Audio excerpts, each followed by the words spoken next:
Right, so we just wrapped up our first company retreat, and I want to give you my 5 takes, my 5 tips. If you're running a remote team and you're thinking about holding a company retreat, this is my 5 tips, 5 takeaways from this first one here in Siargao Island, Philippines. Um, First one, especially if you have a remote team and you decide to do this closer to their location and they happen to live in a more exotic tropical climate, but not just. Don't stick to a set agenda.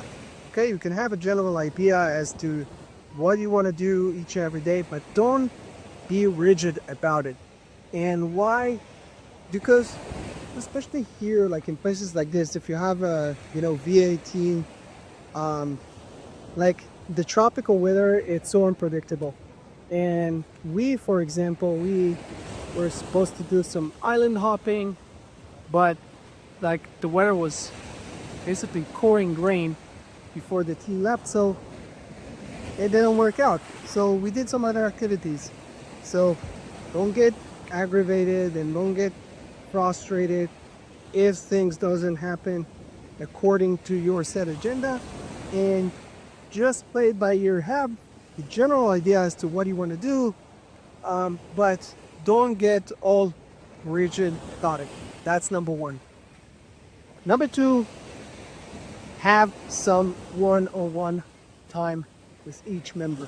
This is super important, again, especially if you're running a remote team that you're not seeing daily, and like most of the time it's just the Zoom calls and Slack messages.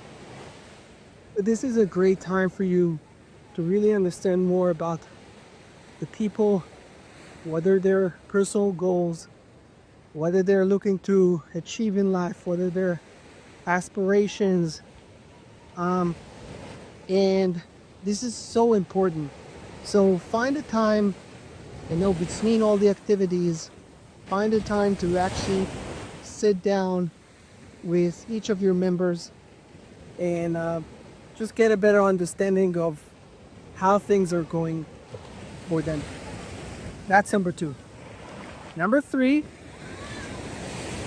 give at least one night just for the team to hang out. Even if you think that you're the most awesome, cool boss ever, at the end of the day, you're their boss. And you want the team to also connect between themselves.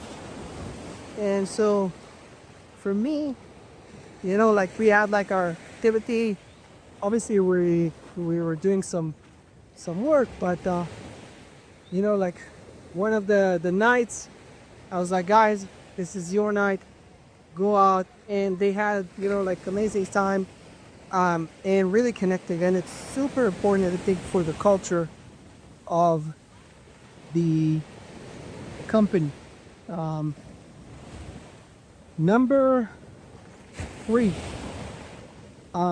use the time to also acknowledge and celebrate some of your team member wins. What are they doing? How they're helping, and also again reconnect and refocus everyone to the company goal and mission and what you guys are trying to do. And this is so important because, again, for me at least, most days, especially on Slack, it's me just giving notes. Hey, this is not good. Hey, we need to improve this. Hey, you need to work on that, whatever it is. But people also want to hear some acknowledgement for the hard work. They want to feel cherished. They want to feel like they're being seen. Their efforts are really helping, and you see it as a boss. And the last thing, maybe the most important thing, remember to enjoy. Okay, especially founders, we're always just focused on metrics, and oh my God, what will happen if this week or this month we won't be able to hit our goals just because, we're going on a retreat or whatever it is. Dude, just enjoy. We're doing this because we picked a path that not only will allow us to, to live the, the financial goals and you know, the materialistic things that we want from being entrepreneurs. It's also about the lifestyle. And I feel like a lot of times when we're in the trenches, we tend to forget it.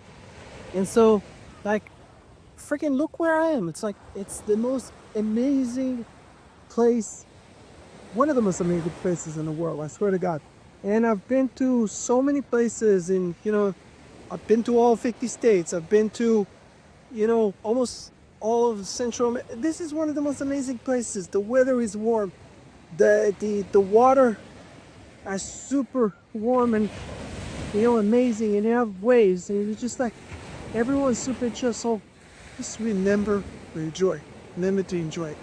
Those are my 5 tips for you if you're thinking of holding a company retreat for your virtual team. If you're a high ticket closer, if you have like a coaching company, a consulting, a marketing agency, whatnot. Yeah, and that's it. Here from the Philippines. My name is Zero Bakbin. See you guys here in the next one. Peace.